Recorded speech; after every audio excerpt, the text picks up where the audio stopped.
This property reverts to blood family now. Pack your bags and get out." Raymond's voice boomed through my living room as I stood in the doorway, still wearing my black funeral dress from yesterday.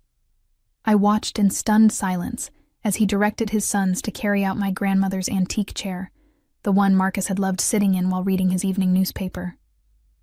"You have no right to be here," I said quietly, my voice steady despite the chaos unfolding before me. Raymond turned to face me, his weathered face twisted with satisfaction. "No right? This is family property, girl. Always has been, always will be. Marcus is gone now, and you're not blood. Simple as that. I am Ashley Coleman, 37 years old, and until yesterday, I thought I understood my place in this world. For 8 years, I had been married to Marcus Coleman, a gentle soul who worked as a veterinarian here in Richmond, Virginia. We had built what I believed was a beautiful life together in the Victorian house his grandfather had left him. But as I watched Raymond's other sons, Gerald and Timothy, hauling my belongings toward the front door, I realized how naive I had been about his family's true feelings toward me. The morning after laying my husband to rest, I had returned home from my sister's house to find the locks changed, and the Coleman men treating my home like their personal storage unit. Raymond stood in the center of it all, orchestrating the removal of my life as if I were nothing more than a temporary tenant whose lease had expired.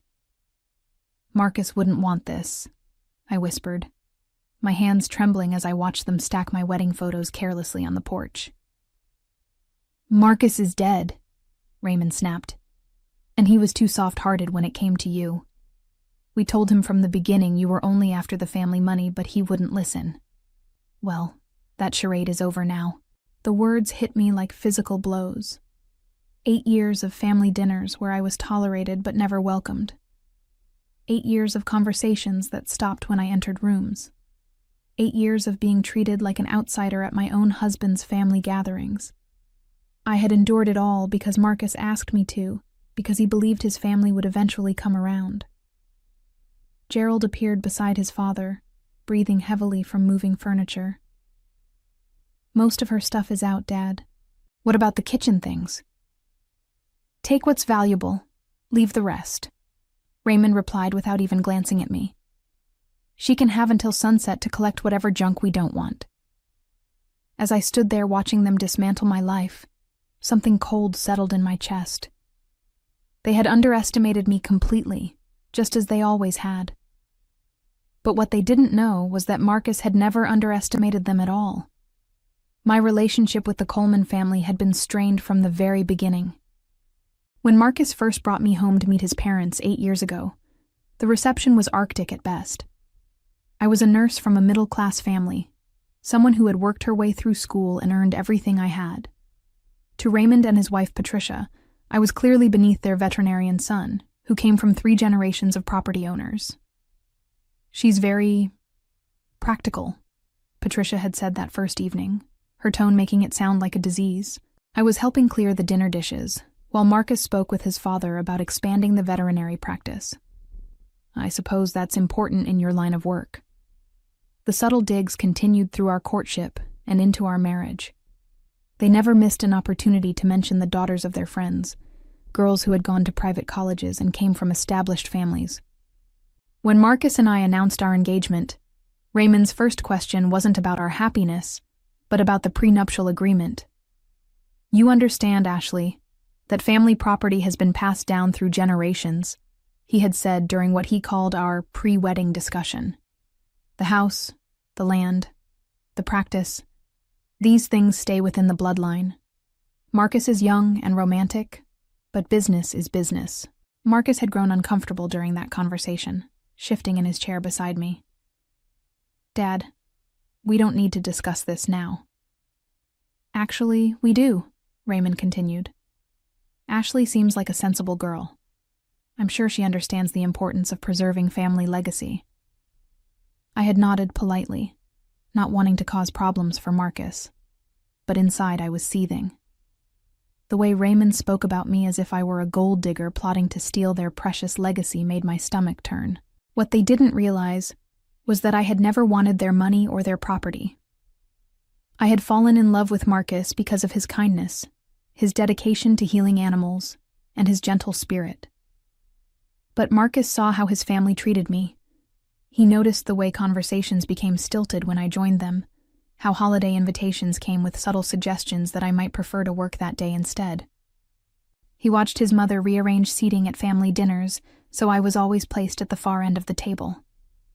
Most importantly, he heard the comments they made when they thought he wasn't listening.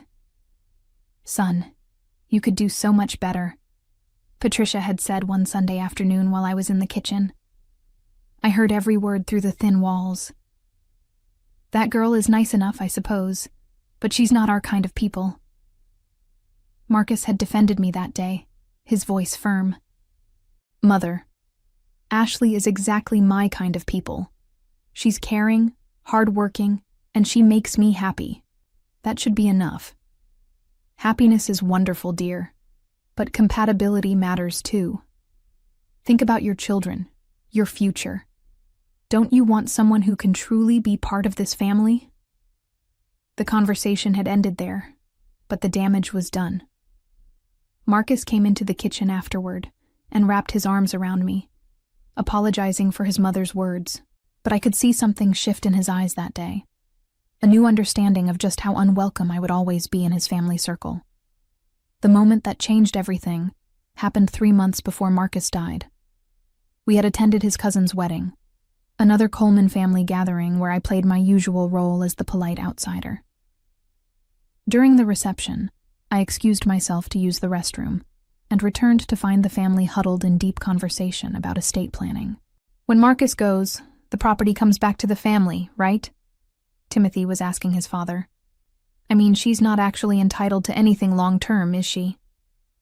"Don't be ridiculous," Raymond replied, his voice low but clear. "Wives get temporary rights, but family property always returns to blood. It's been that way for generations. Ashley will get whatever Marcus leaves her in personal effects, but the house, the land, the practice, that all comes back where it belongs." Gerald nodded approvingly. "Good. I was worried we might have legal complications with her involved. The only complication," Patricia added with venom in her voice, "is getting her to leave peacefully when the time comes. You know how these types can be when money is involved." Marcus's cousin Walter chimed in. "Maybe she'll remarry quickly and move on." Problem solved. The casual way they discussed my future widowhood, as if Marcus's death was an inevitability they were already planning around, made my blood run cold. But what shocked me most was their complete certainty that I had no legitimate claim to the life Marcus and I had built together. I slipped back into the bathroom and stayed there until my hands stopped shaking. When I finally returned to the reception, I found Marcus chatting with his elderly uncle about new surgical techniques for treating injured wildlife. His face lit up when he saw me, and he immediately pulled me into the conversation. "Uncle Harold was just telling me about the eagle they brought in last week," Marcus said, his eyes bright with professional interest.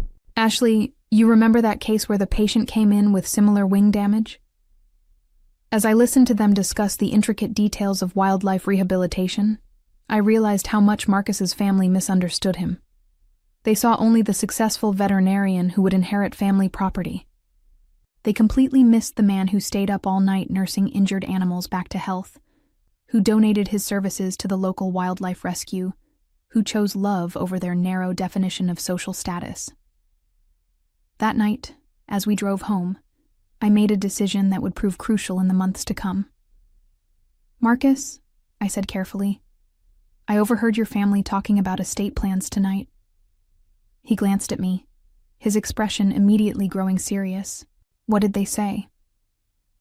"They seem very confident about what happens to our property if something happens to you." Marcus was quiet for a long moment. Then he reached over and took my hand. "Ashley, I need to tell you something. I've been putting off some important legal matters, but I think it's time we had a serious conversation about our future. That conversation would change everything."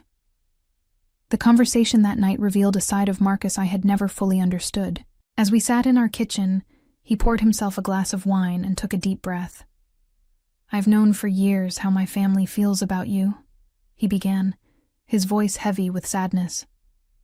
"I kept hoping they would change, that they would see what I see in you. But after tonight, I realize they never will. Marcus, you don't have to." "Yes, I do," he interrupted gently. "Ashley, my family has been planning for your departure since the day we got married. They've convinced themselves that you're temporary, that you'll somehow disappear when it becomes convenient for them." He stood up and walked to the window, looking out at the garden we had planted together. "They're operating under some archaic notion that family property automatically reverts to blood relatives when I die. They have no idea how inheritance law actually works, and they've never bothered to ask about my will." My heart began to race. "You have a will?" Marcus turned back to me, and I saw something I had never seen before in his eyes. A steely determination that reminded me he was, after all, a Coleman. "I've had a will since the week after we got married. But 3 months ago, after that conversation with my cousin about his upcoming wedding, I decided it wasn't comprehensive enough." He walked to his study and returned with a folder thick with legal documents. "I've been working with Charles Pemberton downtown. Do you remember him? He handled the Johnsons' divorce last year." I nodded, remembering the prominent estate attorney who had helped our neighbors through a complicated property dispute. "Charles helped me understand something important," Marcus continued. "My family's assumptions about inheritance are not just wrong, they're legally meaningless. When we got married, I immediately changed all property deeds to joint ownership with right of survivorship. That means everything automatically becomes yours if I die first." The weight of what he was saying began to sink in. "But Marcus, your family doesn't know this. They have no idea, and that's not all." He opened the folder and spread several documents across our kitchen table. "I've drafted a comprehensive will that leaves you everything. The house, the veterinary practice, all bank accounts, investments, everything. More importantly, I've included specific language about why I'm making these decisions." He handed me a letter written in his careful handwriting. As I read it, tears began to fill my eyes. "To my family," the letter began. "If you are reading this, it means I am no longer here to protect Ashley from your cruelty. For 8 years, I have watched you treat my wife as an outsider, someone unworthy of basic respect, let alone love.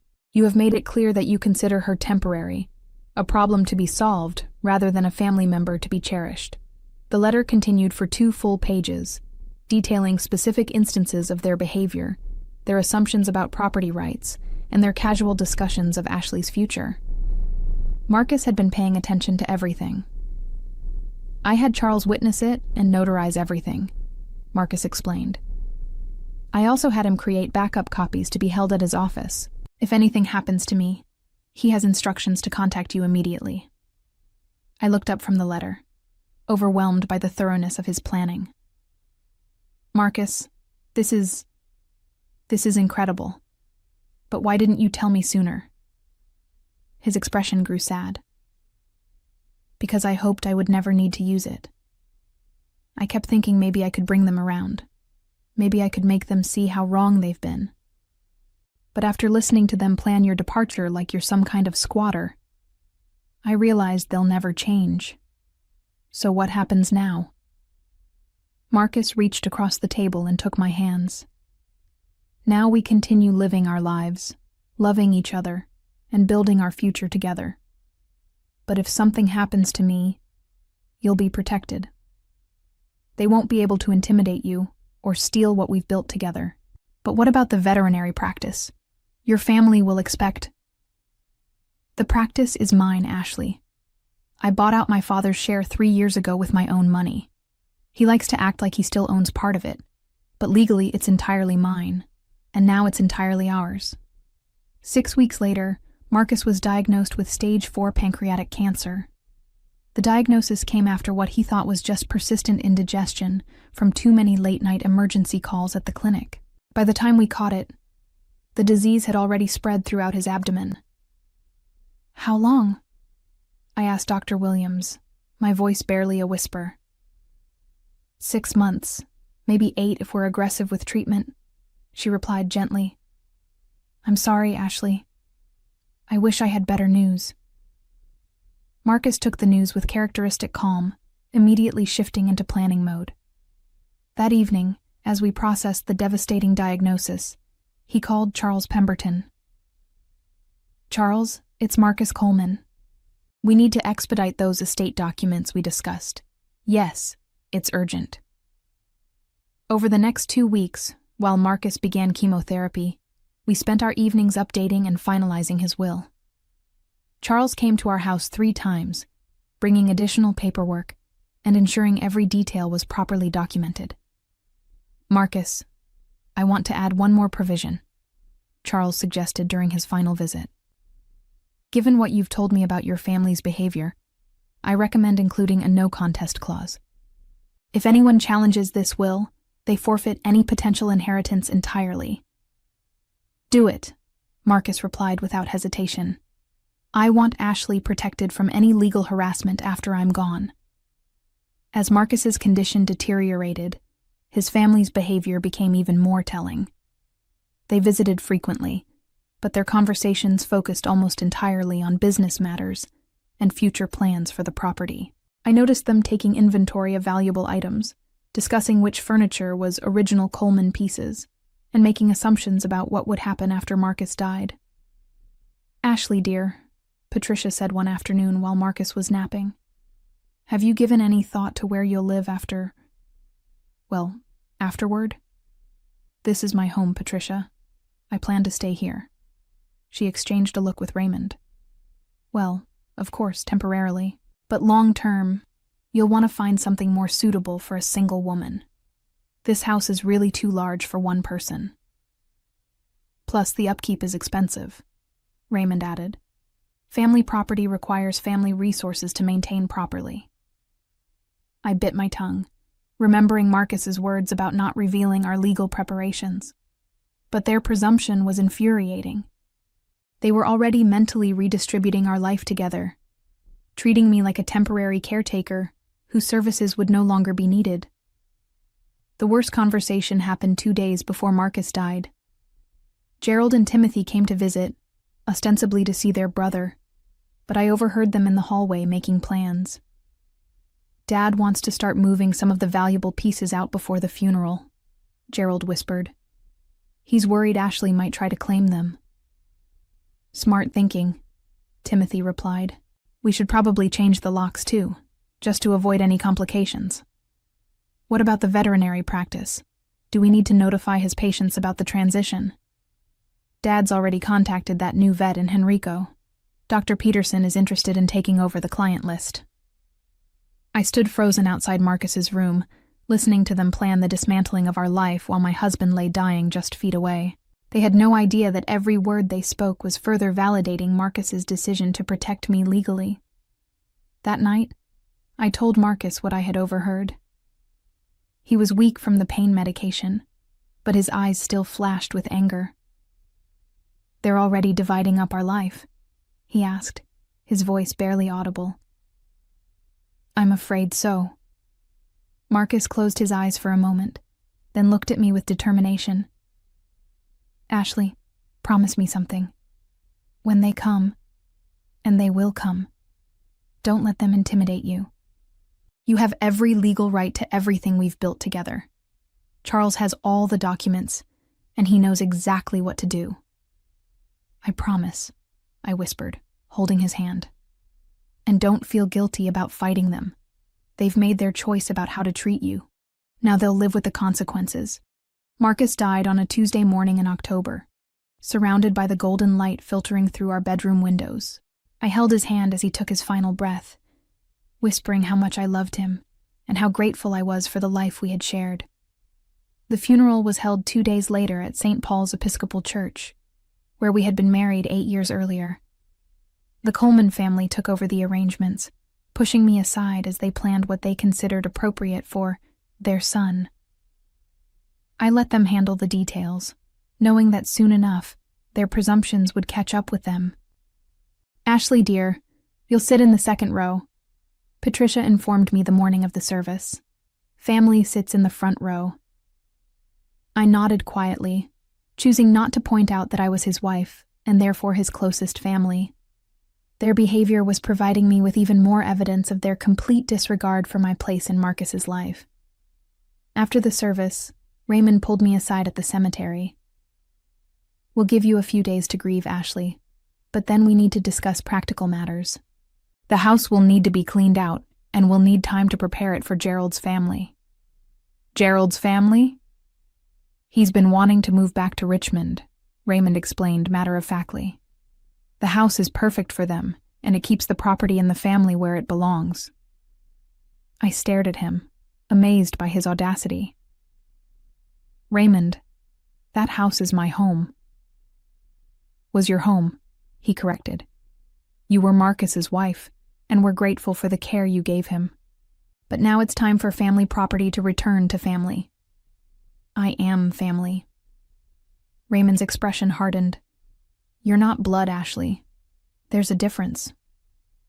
That night, I stayed at my sister Janet's house in Glen Allen, needing space to process my grief without the additional stress of the Coleman family's expectations.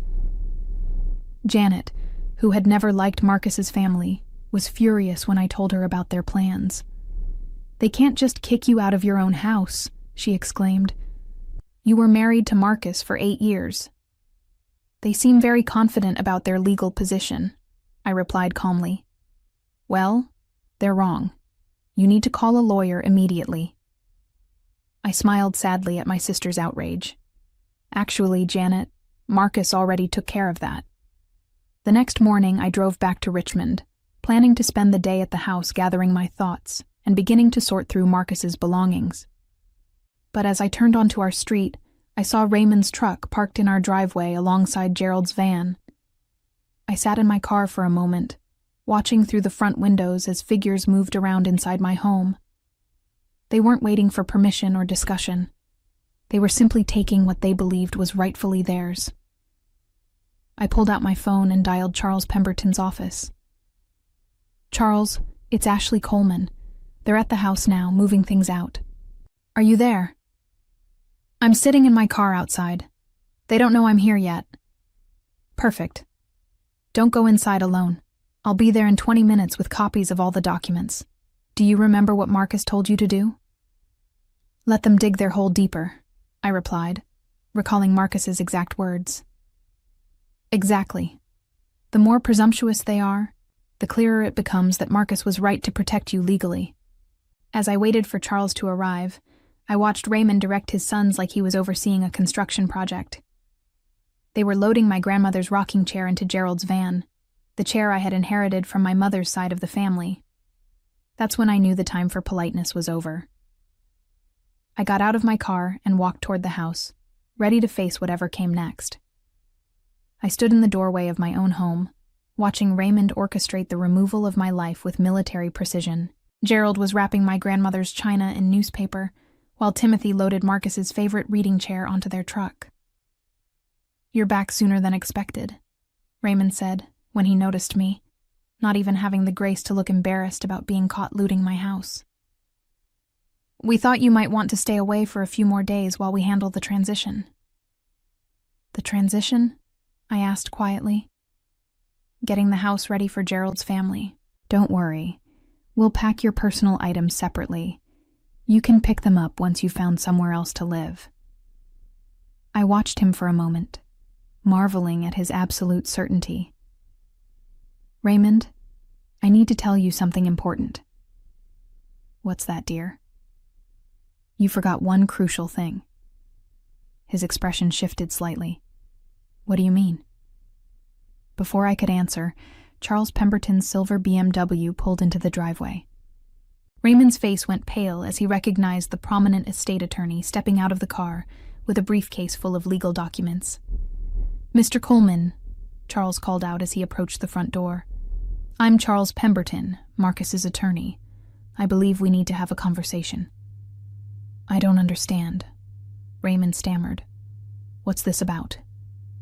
Charles looked around at the furniture being loaded into trucks, then back at Raymond with professional calm. It's about the fact that you're currently removing property that belongs to Ashley Coleman, and you need to stop immediately. Gerald dropped the box he was carrying. What are you talking about? This is family property.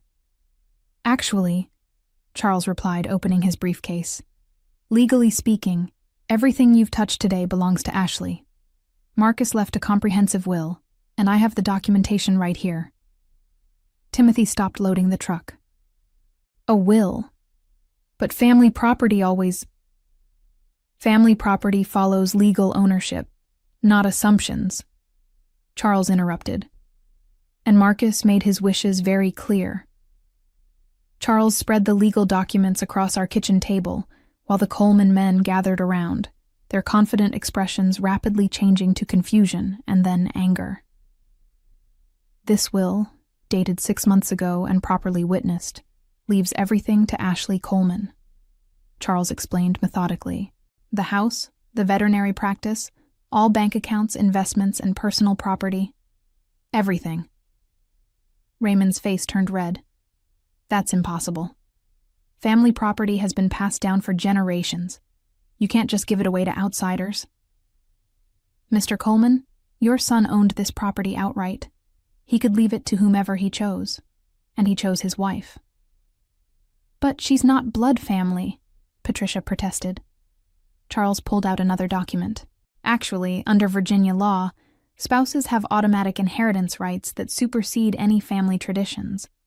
But more importantly, Marcus also changed all property deeds to joint ownership with right of survivorship. Even without the will, everything would have gone to Ashley automatically. Gerald looked stunned. You mean we have no claim to any of this? None whatsoever. In fact, by removing property without permission, you're technically committing theft. The room fell silent except for the sound of Patricia's sharp breathing. Raymond slumped into a chair, the weight of his miscalculation finally hitting him. There's more, Charles continued, pulling out Marcus's letter. Marcus also left detailed instructions about why he made these decisions. He began reading aloud. To my family, if you are reading this, it means I am no longer here to protect Ashley from your cruelty. For 8 years, I have watched you treat my wife as an outsider. As Charles read Marcus's words, documenting years of subtle and not-so-subtle mistreatment, the Coleman family's faces grew ashen. Marcus had been paying attention to everything. Every slight, every dismissive comment, every assumption that Ashley was temporary. Furthermore, Charles continued, Marcus included a no-contest clause. Any attempt to challenge this will result in the forfeiture of any potential inheritance. Raymond finally understood the full scope of his son's final act of protection. Within hours of Charles's revelation, the Coleman family faced the complete collapse of their assumptions. Raymond was forced to return every item they had removed, including my grandmother's chair, that had somehow ended up in Gerald's van. The locks they had changed were replaced at their expense, and they were banned from entering the property without my explicit permission.